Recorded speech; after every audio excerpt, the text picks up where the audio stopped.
Chapter 101 Locusta. Valentine was alone.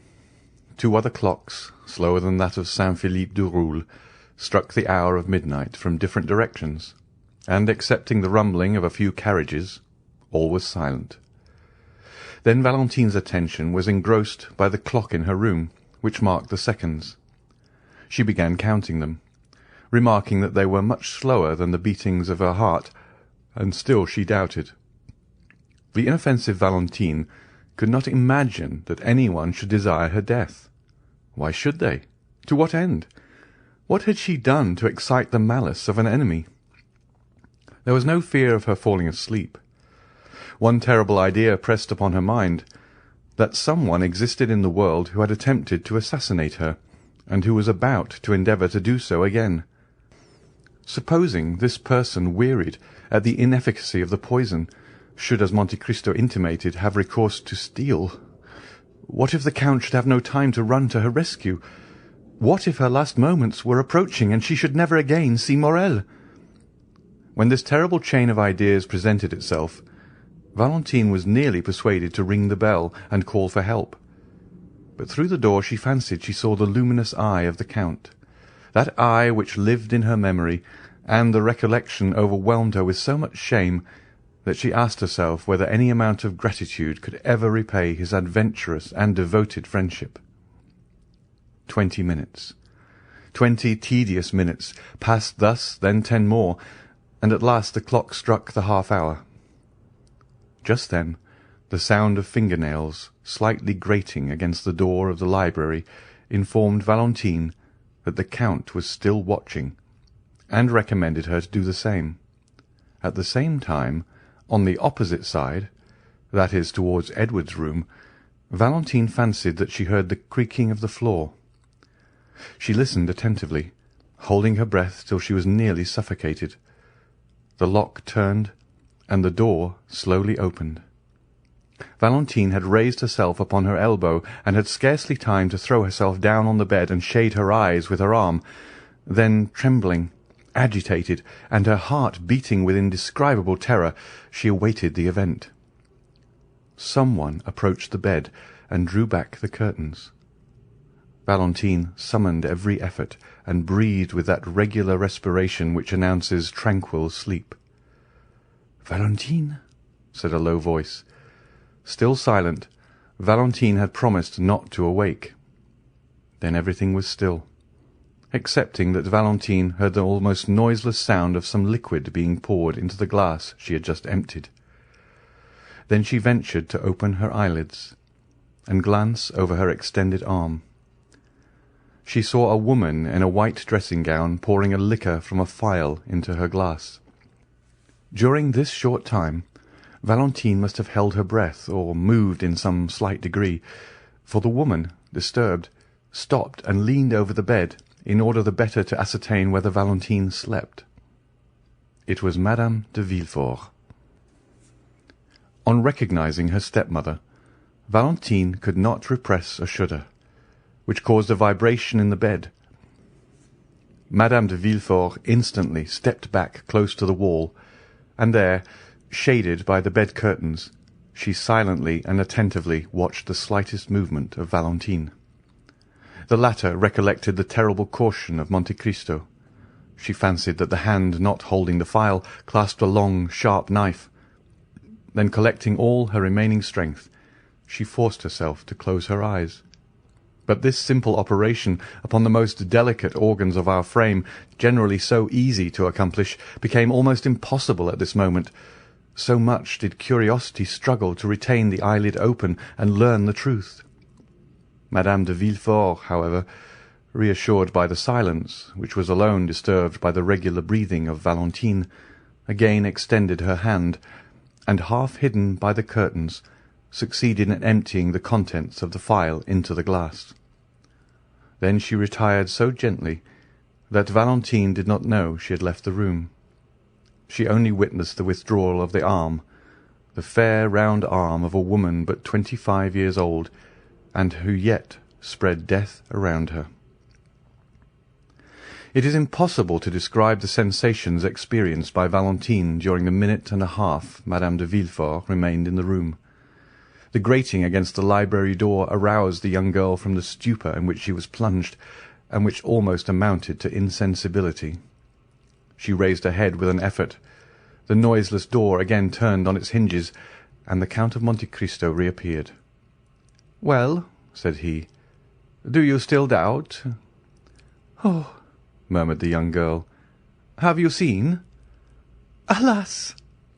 "Did you recognize?" Valentine groaned. "Oh, yes," she said, "I saw, but I cannot believe." "Would you rather die, then, and cause Maximilian's death?" "Oh," repeated the young girl, almost bewildered, "can I not leave the house? Can I not escape?" "Valentine, the hand which now threatens you will pursue you everywhere.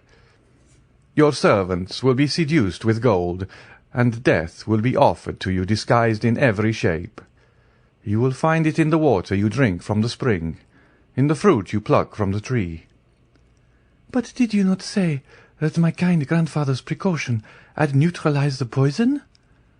"Yes, but not against a strong dose. The poison will be changed and the quantity increased." He took the glass and raised it to his lips. "It is already done," he said. "Brucine is no longer employed, but a simple narcotic. I can recognize the flavour of the alcohol in which it has been dissolved. If you had taken what Madame de Villefort has poured into your glass, Valentine, you would have been doomed." "But," exclaimed the young girl, "why am I thus pursued?" "Why? Are you so kind, so good, so unsuspicious of ill, that you cannot understand, Valentine?" "No, I have never injured her." "But you are rich, Valentine. You have 200,000 livres a year, and you prevent her son from enjoying those 200,000 livres." "How so? The fortune is not her gift, but is inherited from my relations." "Certainly, and that is why Monsieur and Madame de Saint-Méran have died. That is why Monsieur Noirtier was sentenced the day he made you his heir. That is why you, in your turn, are to die. It is because your father would inherit your property, and your brother, his only son, succeed to his." "Edward, poor child, are all these crimes committed on his account?" "Ah, then you at length understand." "Heaven grant that this may not be visited upon him." "Valentine, you are an angel." "But why is my grandfather allowed to live?" "It was considered that you dead, the fortune would naturally revert to your brother, unless he were disinherited, and besides, the crime appearing useless, it would be folly to commit it." "And is it possible that this frightful combination of crimes has been invented by a woman?" "Do you recollect, in the arbour of the Hôtel des Postes at Perugia, seeing a man in a brown cloak whom your stepmother was questioning upon Aqua Tofana? Well, ever since then, the infernal project has been ripening in her brain." "Ah, then indeed, sir," said the sweet girl, bathed in tears, "I see that I am condemned to die." "No, Valentine, for I have foreseen all their plots.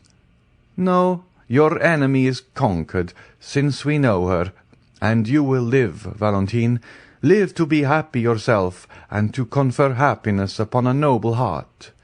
But to ensure this, you must rely on me." "Command me, sir. What am I to do?" "You must blindly take what I give you." "Alas, were it only for my own sake, I should prefer to die." "You must not confide in anyone, not even in your father." "My father is not engaged in this fearful plot, is he, sir?" asked Valentine, clasping her hands. "No, and yet your father, a man accustomed to judicial accusations, ought to have known that all these deaths have not happened naturally. It is he who should have watched over you. He should have occupied my place. He should have emptied that glass. He should have risen against the assassin. Spectre against spectre, he murmured in a low voice as he concluded his sentence. Sir, said Valentine, I will do all I can to live, for there are two beings whose existence depends on mine, my grandfather and Maximilian. I will watch over them as I have over you. Well, sir, do as you will with me. And then she added in a low voice, Oh, heavens, what will befall me? Whatever may happen, Valentine, do not be alarmed. Though you suffer, though you lose sight, hearing, consciousness, fear nothing. Though you should awake and be ignorant where you are, still do not fear. Even though you should find yourself in a sepulchral vault or coffin, reassure yourself then, and say to yourself, At this moment, a friend, a father, who lives for my happiness and that of Maximilian, watches over me. Alas! Alas, what a fearful extremity! Valentine, would you rather denounce your stepmother? I would rather die 100 times. Oh, yes, die! No, you will not die. But will you promise me, whatever happens, that you will not complain, but hope? I will think of Maximilian. You are my own darling child, Valentine. I alone can save you, and I will. Valentine, in the extremity of her terror, joined her hands, for she felt that the moment had arrived to ask for courage, and began to pray. And while uttering little more than incoherent words, she forgot that her white shoulders had no other covering than her long hair, and that the pulsations of her heart could be seen through the lace of her nightdress. Monte Cristo gently laid his hand on the young girl's arm, drew the velvet coverlet close to her throat, and said with a paternal smile, "My child, believe in my devotion to you as you believe in the goodness of Providence and the love of Maximilian." Then he drew from his waistcoat pocket the little emerald box, raised the golden lid, and took from it a pastille about the size of a pea, which he placed in her hand. She took it, and looked attentively on the Count. There was an expression on the face of her intrepid protector which commanded her veneration. She evidently interrogated him by her look. "Yes," said he. Valentine carried the pastille to her mouth and swallowed it. "And now, my dear child, adieu for the present. I will try and gain a little sleep, for you are saved." "Go," said Valentine. "Whatever happens, I promise you not to fear." Monte Cristo for some time kept his eyes fixed on the young girl, who gradually fell asleep, yielding to the effects of the narcotic the Count had given her. Then he took the glass, emptied 3 parts of the contents in the fireplace, that it might be supposed Valentine had taken it, and replaced it on the table. Then he disappeared, after throwing a farewell glance on Valentine, who slept with the confidence and innocence of an angel. End of chapter 101.